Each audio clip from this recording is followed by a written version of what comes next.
The King's Dead. A werewolf romance story. Opening. Hello, my beautiful dreamers. This is Luna, and welcome back to Luna's Romance Audiobooks, where the smallest acts of kindness can change everything. Single mothers are the fiercest protectors, and sometimes rescuing a lost child means finding your own salvation. Tonight, I have a story that will grip your heart from the very first moment. A tale of a woman who had nothing but gave everything. A little girl lost in the worst possible place, and an alpha king who would move heaven and earth to repay a debt. But most of all, it's about learning that family isn't always blood, protection isn't always power, and love can bloom even in the darkest circumstances. Imagine being so broke you can barely feed your own child. So desperate that every day is a struggle just to survive. Now imagine finding a terrified little girl alone in a dangerous part of town and choosing to help her, even though you have nothing to give. Choosing to protect her, even though it puts you at risk. Choosing kindness, even when life has given you every reason to be bitter. And imagine discovering that the child you rescued is the daughter of the most powerful alpha in the kingdom. That your simple act of mercy has caught the attention of a king. That he's decided you and your son deserve everything. Protection, security, a future, and he won't take no for an answer. So, settle in close, my dreamers. This is a story about the price of survival and the power of compassion. About being seen when you thought you were invisible, and about learning that sometimes the people who have the least give the most. This is The King's Debt. Prologue: The Struggling Mother. My name is Mira. I'm 25 years old and I'm failing. Failing as a mother. Failing as a provider. Failing at life in general. It's not for lack of trying. I work 2 jobs, waitressing at a diner during the day, cleaning offices at night. My son, Ethan, is 5 years old and spends most of his time with Mrs. Chen, our elderly neighbor who watches him for a fraction of what proper childcare would cost. We live in a 1-room apartment in the worst part of the Clearwater Pack territory. The kind of neighborhood where you don't go out after dark, where the pipes freeze in winter and the air conditioning never works in summer. Where the landlord ignores maintenance requests and everyone minds their own business because getting involved means trouble. But it's what I can afford. Barely. "Mama, I'm hungry," Ethan said this morning, his big brown eyes looking up at me with trust I didn't deserve. I'd looked in the cupboard. 3 cans of soup, some stale crackers, half a loaf of bread. "I know, baby. Mama gets paid tomorrow. We'll go to the store then, okay?" "Okay, Mama." He never complained, never whined, just accepted that sometimes there wasn't enough food, that sometimes we had to wait. He was too young to understand, too young to realize that other children didn't live like this, didn't go to bed hungry, didn't wear clothes from donation bins, didn't have mothers who cried in the bathroom because they couldn't provide. This wasn't how it was supposed to be. Chapter 1. The Fall, 5 years ago. The perfect life. 5 years ago, my life was different. I was 20, newly mated to Jason, a beta from a respectable family. We had a nice apartment, 2 incomes, a future planned out. "We'll have 3 children," Jason would say, his arm around me. "Buy a house with a yard, build a real family." I believed him, believed in us, believed in the happily ever after I'd been promised. Then I got pregnant. "A baby!" I'd said excitedly, showing him the positive test. "Jason, we're having a baby!" His expression had changed, closed off, cold. Already? We weren't ready for this. But we talked about children. "In a few years. Not now. Not when I'm up for promotion." "It's happening now. We'll figure it out. Together." But we didn't figure it out, because Jason didn't want to. The abandonment. The pregnancy was difficult. I couldn't work the physical jobs I'd been doing. Had to cut back hours. Relied on Jason more, and he resented every moment of it. "You're always tired. You're always sick. You're not even trying to contribute." When Ethan was born, I thought things would get better. Thought Jason would fall in love with his son, would want to be a father. I was wrong. He cries too much. I can't sleep with him wailing all night. This isn't what I signed up for. 2 months after Ethan was born, I woke up to find a note on the kitchen table. I can't do this. I'm not cut out to be a father. Don't try to find me. Jason, he'd left. Disappeared. Broken the mate bond. Agonizing but possible if both parties agreed to sever it through a pack ritual, which he'd apparently done without telling me. He'd cleaned out our joint bank account, taken his belongings, left me with a 2-month-old baby, rent I couldn't pay, and no way to support us. The descent I tried. Moon goddess I tried. Applied for every job, begged family for help, sought assistance from the pack. Your mate abandoned you? The pack beta had said. That's unfortunate, but we can't support every failed mating. You'll have to figure it out yourself. I have a baby. Then you should have chosen a more reliable mate. My parents had disowned me years ago when I'd chosen Jason over their preferred match.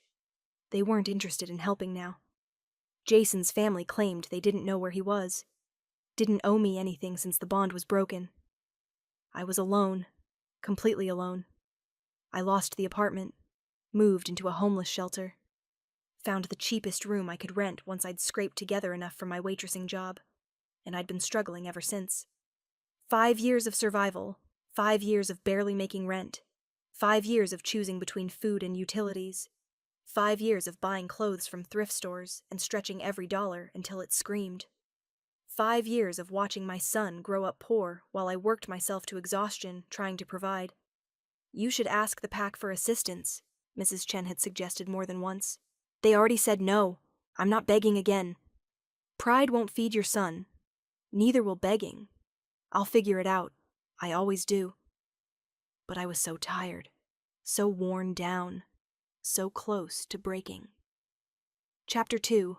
The worst day morning, the eviction notice. The eviction notice was taped to my door when I got home from my night shift at 6 a.m. Final notice. Rent payment 3 months overdue. Vacate premises within 7 days or face legal action. 3 months overdue. I knew it was coming. Had been dodging the landlord's calls. But seeing it in writing made it real. I had 7 days to come up with 3 months' rent. Impossible. Even if I worked every available hour, I couldn't make that much. We were going to be homeless, me and Ethan, on the streets. Mama, what's wrong? Ethan asked, seeing my face as I entered our tiny room. Nothing, baby. Mama's just tired. Come on, let's get you ready for Mrs. Chen's. I had to work my diner shift. Couldn't miss it. Couldn't lose that income, even if it wasn't enough. Afternoon. The injury. The lunch rush was brutal. Aggressive customers. Horrible tips. My feet screaming from standing for 6 hours straight. Then I dropped a tray. Glass shattered. Soup spilled. Customers complained. Clean it up, my manager barked. And that's coming out of your pay. I knelt to clean the glass, cut my hand on a large shard. Deep. Bleeding badly. I need a first aid kit. We don't have time for this. Clean it up and get back to work. I wrapped my hand in napkins and kept working. Couldn't afford to go to a doctor. Couldn't afford to lose hours. By the end of my shift, the makeshift bandage was soaked through. My hand throbbed. I felt dizzy from blood loss and exhaustion. You look terrible, my coworker Dana said. Go home. Rest. Can't. I have my cleaning shift in 2 hours. Mira, you're going to collapse. Then I'll collapse after I've earned today's pay. I need every dollar. Evening, the breaking point. I picked up Ethan from Mrs. Chen at 6 p.m. Mama, you're hurt? He saw the bloody bandage. I'm fine, baby. Just a little cut. You should rest, Mrs. Chen said, concerned. I can watch him tonight. I have my cleaning shift. I'll be fine. But I wasn't fine. My hand was infected, swelling, red lines radiating from the cut. I probably needed antibiotics I couldn't afford. I dropped Ethan at home with instructions to lock the door and not answer it for anyone. I'll be back by midnight, okay? You know how to heat up the soup if you're hungry. Okay, Mama, be safe. Always, baby. I love you. Love you too. I went to my cleaning shift fighting fever, fighting pain, fighting the knowledge that I was one disaster away from losing everything. The night was a blur. cleaning offices, scrubbing floors, emptying trash, all while my hand screamed and my head swam. At 11:30 p.m., I left to go home, taking the shortcut through the warehouse district because the bus routes were limited that late and I needed to get back to Ethan. That's when I heard it. A child crying. Chapter 3. The Rescue, the Cry. The warehouse district was dangerous after dark. Everyone knew it. Criminal activity, rogues, dealers. The kind of place you avoided if you valued your life. But I heard a child crying. Terrified. Desperate. I should have kept walking. Should have called the pack guards. Should have done anything except what I actually did. But I was a mother. And no matter how exhausted, how hurt, how desperate I was, I couldn't leave a child in danger. I followed the sound. Down an alley, past dumpsters and broken glass. And there she was. A little girl, maybe 6 years old. Dark, curly hair, tear-streaked face, huddled behind a dumpster, clutching a torn teddy bear. "Hey," I said softly, approaching slowly. "Hey, sweetheart, are you okay?" She looked up at me with terrified brown eyes. "I'm lost. I want my daddy." Okay, we'll find your daddy. Can you tell me your name?" "Lily." "Hi, Lily, I'm Mira. Can you tell me what happened? How did you get here?" "Bad men. They took me from the park. But I ran away. And now I'm lost, and I can't find my way home." "Bad men. Taken. This child had been kidnapped. You're very brave, Lily. Running away was the right thing to do. Now I'm going to help you, okay? We're going to get you somewhere safe." "I want my daddy." "I know. We'll find him. But first, we need to get you out of this alley. Can you walk?" "My ankle hurts." I looked. Her ankle was swollen, probably sprained from running. She couldn't walk. And I was injured, exhausted, barely standing myself. But I couldn't leave her here. "Okay, I'm going to carry you. Is that okay?" She nodded. I picked her up. She was light, but my arms screamed in protest. My infected hand throbbed. My vision swam. "Hold on tight, okay? We're going to go to the pack guard station. They'll help us find your daddy." The pursuit. I'd made it half a block when I heard them. "There she is." The kid ran this way. 3 men. Rogues by the smell. Dangerous. Desperate. They'd seen us. Well. Looks like the little princess found a friend. Princess?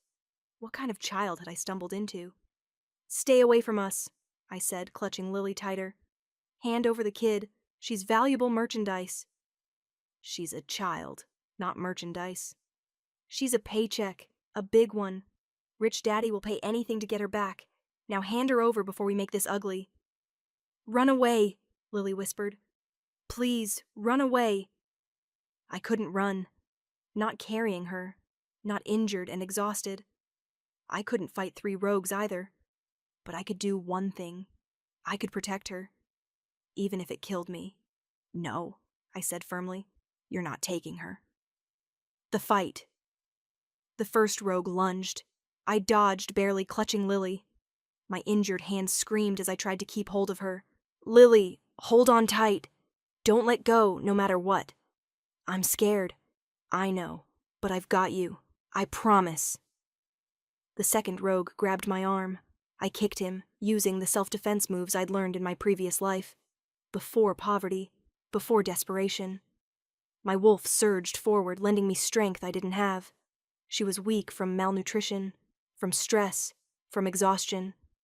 But she was still there. Still fighting. I shifted partially. Claws, fangs, enhanced strength, while still holding Lily. "You're going to regret this," the third rogue snarled. "Probably. But I'm not letting you take her." The fight was brief and brutal. I was outnumbered, outmatched, and barely standing. They beat me badly, cracked ribs, split lip, blackening eyes. But I didn't let go of Lily. Didn't let them take her. When I couldn't fight anymore, when I was on the ground bleeding and broken, I curled my body around hers. Protected her with my own flesh. "You're crazy!" one rogue spat. "She's not even your kid." "Doesn't matter. She's a child. You're not taking her." They were about to finish me, to kill me and take Lily, when sirens wailed in the distance. Pack guards. Someone had called them.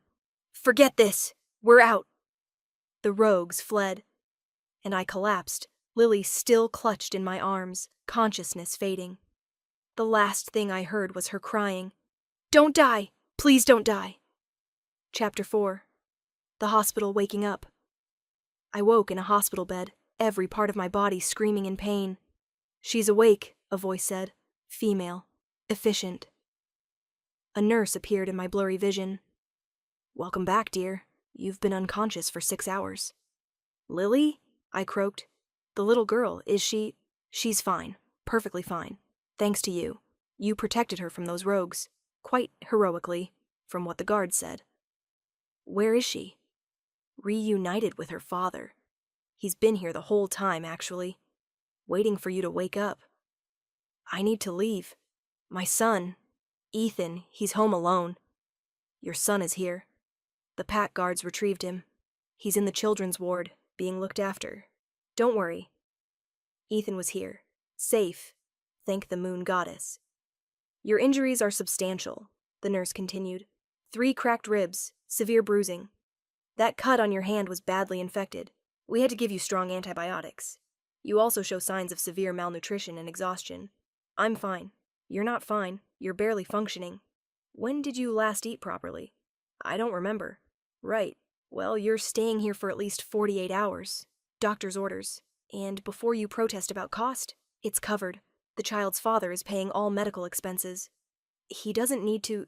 He insists. You saved his daughter. This is the least he can do." She adjusted my IV. "He'd like to speak with you when you're feeling up to it."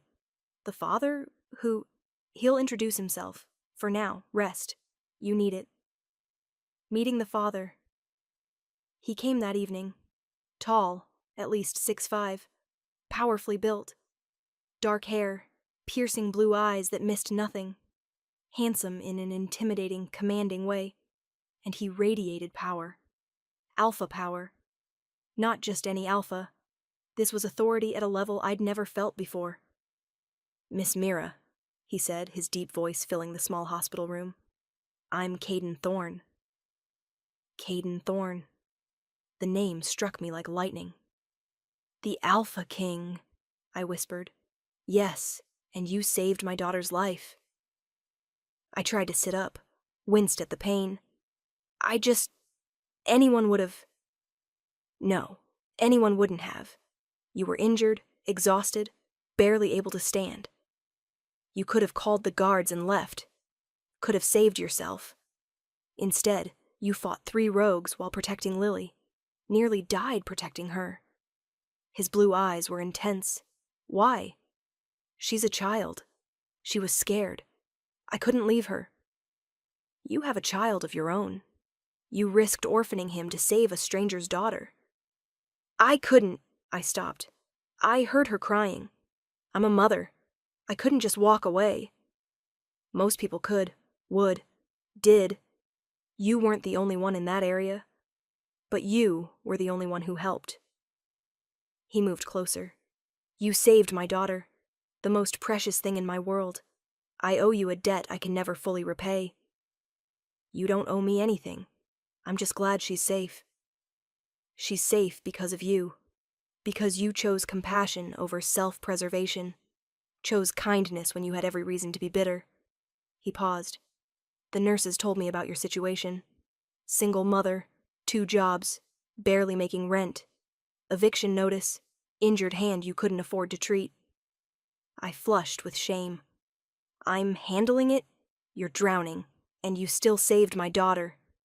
That says more about your character than anything else could. He pulled out a business card. When you're discharged, come to the royal estate. I want to discuss how I can repay this debt. Really, you don't need to. I do. My daughter is alive because of you. Let me help you. Please. The please surprised me. Kings didn't say please. I'll think about it. I said. Good. Your medical bills are covered. All of them. And I've arranged for your son to stay in the children's ward with you until you're discharged. You shouldn't be separated. Thank you. That's very kind. It's the bare minimum. You saved my child. I'd give you the kingdom if you asked for it. He left before I could respond. 48 hours. Ethan stayed with me the entire time, sleeping in a cot beside my hospital bed, worried and clingy in a way he'd never been before. Mama, you got really hurt. I'm okay, baby. Just some bruises. The nurse said you saved a little girl from bad guys. I did. She was scared and lost. I helped her. You're a hero, Mama. I'm just your mama, that's all. But in those 48 hours, something shifted. The medical staff treated me with respect, unusual for someone from my neighborhood. The food was plentiful and good. Ethan ate more than he had in weeks. This is nice, he said, munching on a sandwich. I like the hospital. Me too, baby, but we can't stay forever. I know, but it's nice while it lasts. On the morning of my discharge, a woman appeared, elegant, professional, carrying a folder. Miss Mira, I'm Catherine, King Caden's personal assistant. He's asked me to ensure you have everything you need upon discharge. That's not necessary. These are the discharge papers, all bills paid in full. Here's a prescription for pain medication, also paid for, already filled. And these, she pulled out documents. Rental assistance documentation. The king has paid your rent for the next 6 months. The eviction has been retracted. I stared. 6 months of rent? Consider it a thank you for saving Princess Lily. Also, here's a grocery voucher, $500, and a clothing voucher, $250. She pulled out more papers. Contact information for the royal estate. The king would like you to visit when you're feeling better, to discuss additional assistance. This is too much. This is a fraction of what you deserve. The king's daughter is priceless. What you did, protecting her at such cost, deserves far more than rent and groceries. Catherine smiled. Accept it graciously. You've earned it. After she left, I sat there, stunned, holding documents that solved problems I'd been drowning under for months. 6 months of rent, groceries, medicine, all because I'd done what any decent person should do. Helped a scared child. Mama, what's that? Ethan asked. That's help, baby. That's someone being kind. Like you were kind to the little girl? Yes, like that. Chapter 5. The visit 2 weeks later. My ribs healed slowly. I couldn't work my physical jobs, which normally would have been devastating. But rent was paid. Food was in the cupboard. Medicine kept the pain manageable. For the first time in 5 years, I wasn't drowning. You should visit the king, Mrs. Chen said. He asked you to. I don't belong at the royal estate. He thinks you do. Don't let pride get in the way of opportunity. She was right. Pride was a luxury I couldn't afford. So 2 weeks after my discharge, when I was mostly healed, I took a bus to the royal estate. It was massive, beautiful, intimidating. I'm here to see King Caden, I told the guard at the gate. He asked me to visit. My name is Mira. Miss Mira, yes, we've been expecting you. This way, please. They'd been expecting me, like I was important, like I mattered. The guard led me through manicured grounds, past fountains and gardens, to a main building that looked like a palace from fairy tales. Wait here. The king will see you shortly. I waited in a receiving room that was larger than my entire apartment. Everything was elegant, expensive, so far removed from my reality that I felt like an imposter. Miss Mira, Caden entered, looking every inch the king he was. But his expression was warm, welcoming. Your Majesty, thank you for seeing me. Thank you for coming. I wasn't sure you would. He gestured to a chair. Please, sit. Can I offer you tea? Food? I'm fine, thank you. You're looking better. The bruises are fading. I heal fast. Comes with being a wolf. I took a breath. Your Majesty, I wanted to thank you for the rent, the groceries, the medical bills. It was incredibly generous. It was necessary. You saved my daughter. I told you I owe you a debt. I meant it. You've done more than enough. I've barely started. He leaned forward. Tell me about your life, your circumstances. I want to understand. Why? Because I want to help. Properly. Completely. But to do that, I need to know what you need. So I told him about Jason, about the abandonment, about 5 years of struggle, about working 2 jobs while barely surviving, about raising Ethan alone with no support. He listened without interrupting, his expression growing darker as I spoke. Your mate abandoned you after your son was born? Yes, severed the bond without telling me, left me with nothing. That's illegal.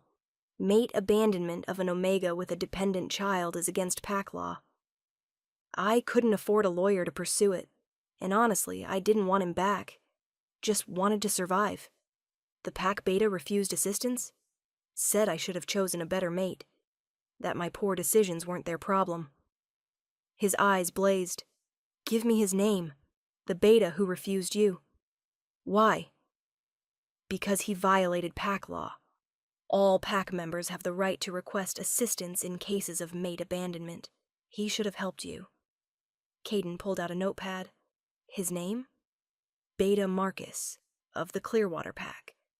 But, Your Majesty, I don't want to cause trouble. You're not causing trouble, he did, by refusing you proper assistance. He made notes. I'll address it, quietly, through proper channels, but he will answer for his failure. That's really not necessary. It is. You and your son suffered for 5 years because people who should have helped you didn't. That ends now. The offer. I have a proposition for you, Caden said after a pause.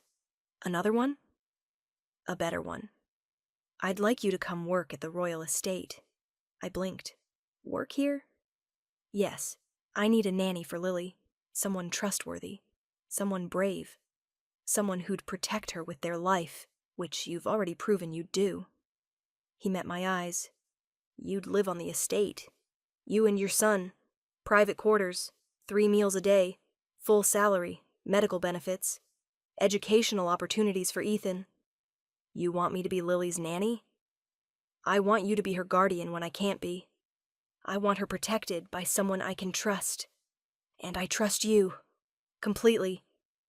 We barely know each other. I know you threw yourself in front of rogues to save a stranger's child. I know you nearly died protecting her. I know you did it while injured, exhausted, with every reason to save yourself instead. That tells me everything I need to know about your character. I'm not qualified to be a nanny. You're a mother. You're brave. You're compassionate. That's all the qualification needed. This is too much. The rent was already too much.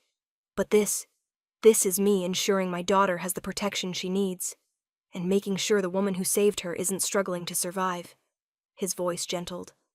Please, consider it. Not for me, for your son. Give him a better life than the one you've been fighting to provide. For Ethan. That's what swayed me. Can I think about it? Of course. Take a week, tour the estate, meet Lily, see what the position would involve. Then decide. Okay, I'll think about it. Good. In the meantime, he pulled out an envelope. This is for you. Don't open it until you get home. What is it? A gift, for saving my daughter. Accept it graciously. I took the envelope, feeling its weight. Thank you, for everything. Thank you, for being the person you are. For choosing kindness even when life gave you every reason not to. Chapter 6. The Decision, the Gift. I opened the envelope on the bus home. Inside was a check. For $50,000. I stared at it, certain I was misreading. But no, $50,000. My hands shook. This was more money than I'd made in 5 years combined. This was impossible. Mama, what's wrong? Ethan asked, seeing my face. Nothing, baby. Nothing's wrong. Everything's... My voice broke. Everything's finally right. That money could change everything. Pay off debts, build savings, give Ethan a real childhood instead of poverty. But accepting it felt wrong. Too much. Unearned. You saved his daughter, Mrs. Chen said when I showed her. You nearly died saving his daughter. This isn't charity. This is payment for a debt. It's too much. It's not enough. A king's daughter. She's priceless. He's giving you what he can. Accept it. Use it. Give your son the life he deserves. The tour. I returned to the estate 3 days later for the tour. Catherine showed me the nanny's quarters. 2-bedroom suite with attached bathroom, full kitchen, living area, all furnished, all beautiful. This would be yours and your son's, she explained. All utilities included. 3 meals a day in the staff dining hall, or you can cook in your own kitchen. This is bigger than my current apartment. It's appropriate for the nanny's position. You'd be living on site, available when needed. The king wants you comfortable. She showed me Lily's rooms. A child's paradise. Toys everywhere. Books. Art supplies. Lily's shy around strangers, Catherine warned. The kidnapping traumatized her. She has nightmares, separation anxiety. She needs someone patient. I understand trauma. I can handle that. The king thinks you can. That's why he wants you. Meeting Lily. Lily was in the gardens with her father when Catherine brought me to meet her properly. Lily, Caden said gently, this is Mira. Remember? The nice lady who saved you? Lily's eyes went wide. She ran to me, hugging my legs. You're okay. I thought you died. I'm okay. See? All healed up. Daddy said you got really hurt protecting me. Said you were very brave. You were brave too. Running away from those bad men. That took courage. Are you going to stay? Her brown eyes were hopeful. Daddy said maybe you'd stay and take care of me. I'm thinking about it. Please stay. I like you. You're nice. And you smell like safety. I looked at Caden, surprised. Wolves smell emotions, he explained quietly. She can smell that you're genuinely kind, that you'd protect her. Children pick up on that. Please stay, Lily repeated. Please? Looking at her hopeful face, at Caden's sincere expression, at the life they were offering, how could I say no? Okay, I said. I'll stay. The move. We moved in 1 week later. It took 1 trip. Everything we owned fit in 4 boxes and 2 suitcases. Our whole life reduced to that. This is our new home? Ethan asked, looking around the suite with wide eyes. Yes, baby, this is home now. It's so big. I know. Isn't it wonderful? He ran from room to room, exploring, laughing, happy in a way I hadn't seen in years. Mama, I have my own room. My own room. You do. Do you like it? I love it. Watching him, seeing his pure joy, I knew I'd made the right choice. That night, after unpacking, after settling Ethan into his new bed, I stood at the window looking over the estate grounds. From poverty to this. From desperation to security. All because I'd chosen to help a lost child. Thank you, I whispered to the moon goddess, for this second chance. I won't waste it. Chapter 7. The New Life. The first month, the job was easier than my previous 2 jobs combined.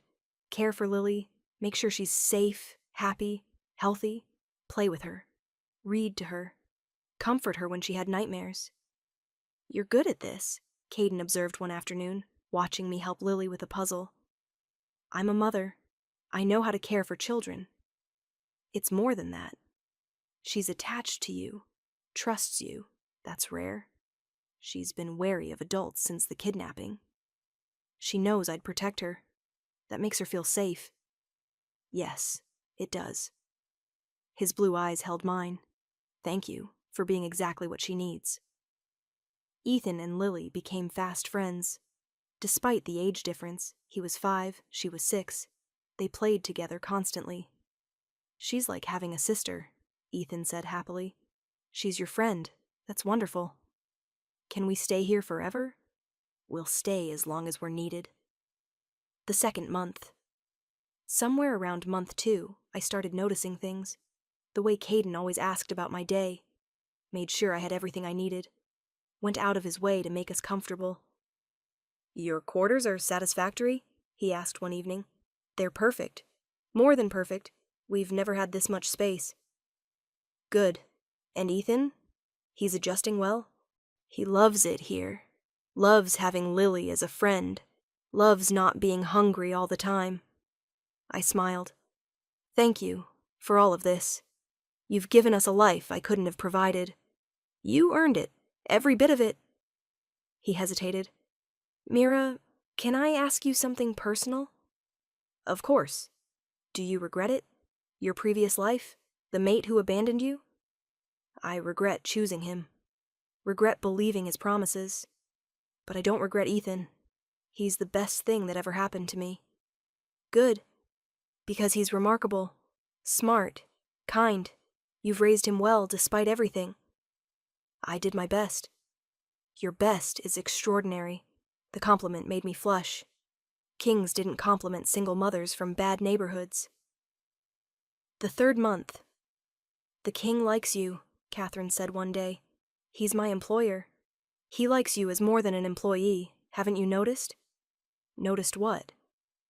The way he watches you, the way he finds excuses to talk to you, the way he lights up when you enter a room, she smiled. He's interested. Romantically. That's ridiculous. I'm the nanny. He's the alpha king. We're not. That would never. Why not? You're kind, beautiful, strong. You saved his daughter.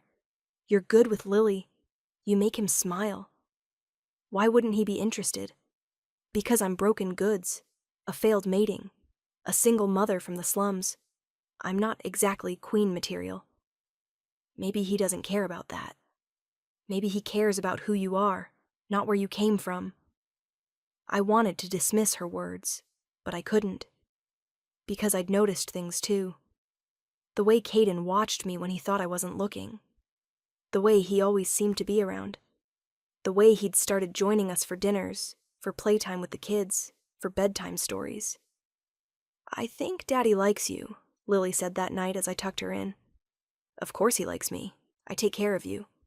No, I mean likes you. The way princes like princesses in stories. That's just in stories, sweetie. Maybe, but I think it's real too. She hugged her teddy bear. I'd like it if you were my mama. You're nice. You make me feel safe. Her mama. The thought was overwhelming. Terrifying. Impossible. I'm your nanny, Lily. That's all. For now. But maybe later you could be more. Chapter 8. The Confession. Month 4. The Festival. The Harvest Festival was the biggest event of the year. All packs gathered. Music, dancing, celebration. You should attend, Caden said. You and Ethan, as my guests. I'm staff. You're my daughter's nanny. That makes you important. Come, enjoy yourself. You deserve a night off. So I went. Wearing a dress Catherine had insisted on buying me. Feeling out of place among the elegance and wealth. You look beautiful, Caden said when he saw me. I look like I'm playing dress-up. You look like you belong here, which you do. The festival was overwhelming. Music, lights, hundreds of wolves in their finest clothes. Dance with me, Caden said, offering his hand. I'm not a good dancer. Neither am I. We'll figure it out together. So I danced with the Alpha King, in front of hundreds of witnesses, feeling like I was in a dream. Are you happy here? He asked as we moved to the music. Yes. Happier than I've been in 5 years. Good. I want you happy. You deserve happiness. So do you. After losing your mate. She died 3 years ago. Lily's mother. Cancer. It was difficult. For both of us. His expression was sad. Lily barely remembers her, which is both blessing and curse. I'm sorry. That must have been terrible. It was. But life continues. We adapt. We survive. We find new reasons to keep going. His eyes held mine. You've been one of those reasons. For both of us. I'm just the nanny. You're so much more than that. Haven't you realized? Before I could respond, an alarm sounded. Sharp. Urgent. Security breach, Caden said, immediately alert. Stay here with the children. What's happening? I don't know, but I'm finding out. Stay safe. He left, and I gathered Ethan and Lily close. Mama? What's wrong? Ethan asked. I don't know, baby, but we're staying right here until the king says it's safe. The attack. The security breach was rogues, a coordinated attack on the festival. They're after Lily, someone shouted. They want the king's daughter. My blood ran cold. They were here for Lily. Again. We need to move, I told the children. Now, somewhere safe. I grabbed both kids and ran, not toward the crowd, toward the palace, toward safety. Behind us I heard fighting, screams, chaos. Is Daddy okay? Lily cried. Your daddy's strong, he'll be fine. We just need to get you somewhere secure. I made it to the palace. Guards were everywhere. Get the princess to the safe room, one ordered. I'm coming too, I said. I'm her nanny. And my son is with us. He goes where I go. They didn't argue. Rushed all three of us to a reinforced room deep in the palace. Stay here until the all-clear is given. You'll be safe. For an hour we waited. Lily terrified. Ethan confused. Me trying to stay calm for both of them. Tell us a story, Mira, Lily begged, to distract us. So I told them stories. Fairy tales about brave knights and rescued princesses. About heroes who protected the innocent. About love conquering fear. When the all-clear finally sounded, Caden burst into the safe room. You're okay, he said, pulling Lily into a crushing hug. Thank the moon goddess. You're okay. Mira got us here, Lily said. She kept us safe. Of course she did. His eyes found mine over Lily's head. Grateful. Intense. Thank you, again, for protecting her. Again. It's my job. It's more than your job. It's who you are. He approached me, still holding Lily. Mira, I need to tell you something. Something I should have said sooner. What? I'm in love with you. The world stopped. What? I'm in love with you. Have been for months. You're brave, kind, strong. You love my daughter like your own. You make me want to be better. And he took a breath. I want you to be my mate. My true mate. Not just Lily's nanny. My partner. My equal. My love. You can't. You're perfect. For me. For Lily. For the life we could build together. I'm a failed mating. Broken goods. You're a survivor. A fighter. A woman who's overcome more than most people could imagine. That doesn't make you broken. It makes you extraordinary. Your pack won't accept me. My pack will accept whoever I choose as my mate. And I choose you, if you'll have me. Lily was watching this exchange with wide eyes. Say yes, Mira. Say you'll be my new mama. Lily, please, I love you. You make me feel safe. You make Daddy happy. Please say yes. I looked at Ethan, my son, who deserved a father, who deserved security, who deserved a real home. What do you think, Ethan? Should I say yes? Do you love him, Mama? Did I? Looking at Caden, at his sincerity, his strength, his devotion, I realized I did. Yes. I love him. Then say yes. Ethan smiled. He makes you happy. That's all that matters. I turned back to Caden. Yes. I'll be your mate, your partner, your love. His kiss was gentle, claiming, perfect, and both children cheered. Epilogue. 3 years later. The coronation as Luna Queen was smaller than traditional, more intimate, exactly what I wanted. You look beautiful, Caden said, seeing me in my formal gown. I look like I'm playing dress-up again. You look like a queen. My queen. The ceremony was traditional. Vows spoken. Marks exchanged. the moment when I officially became Luna. "I present Luna Queen Mira," the officiant announced. The crowd roared approval. 3 years since I'd saved Lily. 3 years since my life had changed completely. Now I stood as queen, beside a king I loved, with children I adored. "Mama!" Lily ran up after the ceremony. She called me Mama now, had for 2 years. "You were so pretty up there." "Thank you, sweetheart. And now you're officially my mama. Forever." "Forever," I agreed, hugging her. Ethan appeared, looking handsome in his formal clothes. "Congratulations, Mama. You deserve this." "We deserve this. All of us. We're a family now. Forever." That evening after the celebrations, Caden and I stood on the balcony overlooking the estate. "Do you ever regret it?" he asked. "The path that brought you here? The struggle?" "No, because it led to this. To you. To our family." I leaned into him. I was starving and broken when I found Lily that night. And saving her saved me too. You saved all of us, me included. I was just surviving before you, going through the motions. You made me want to live again. We saved each other. Yes, we did. Below us, Lily and Ethan were playing in the gardens. Laughing. Happy. Safe. "I love you," I said. "Thank you for seeing past the poverty, past the struggle, to who I really was. Thank you for being brave enough to save a lost child, for having a heart big enough to love her even when you had nothing to give." He pulled me close. "You gave everything, and I'll spend the rest of my life making sure you never struggle again. You already have. You gave us everything. Family, home, love, security, everything I couldn't provide.